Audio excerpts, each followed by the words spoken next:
Сашко Николов од СДСМ, Лазар Наумов од ТМРО и Трајче Митов како независен кандидат во Штип, како Јалија Јаоски од Демократската унија за интеграција во Пласница, ке се борат за градоначалничката фотелја во овие две општини на предстојните предвремени локални избори.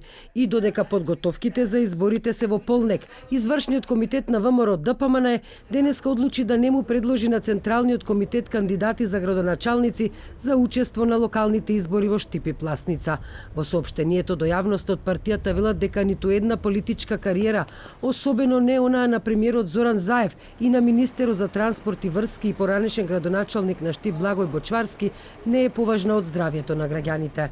Втурнувањето во опасност и загрозувањето на животите на граѓаните не е политика што ВМРО ДПМН ја поддржува.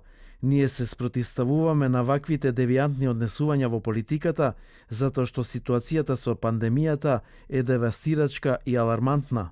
На ова веднаш врати од СДСМ, од каде велат дека председателот на ВМРО ДПМН Христијан Мицкоски се плаши од нов пораз, од нова казна и затоа бега од граѓаните и од изборите во Штип.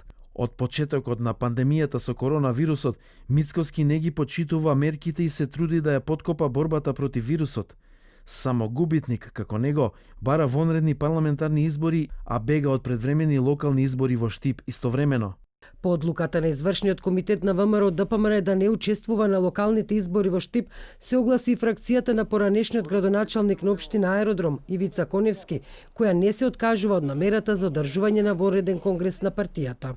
На Мицкоски воопшто не му е важно што штипјани не видоа ништо добро од локалните власти овие 3 години. Да му беше важно, ќе предложеше сериозен кандидат, а немаше да предлага да се продолжи мандатот на ВД градоначалникот од СДСМ. По ова е јасно дека конгрес мора да има. Предвремените локални избори се закажани за 13 декември годинава.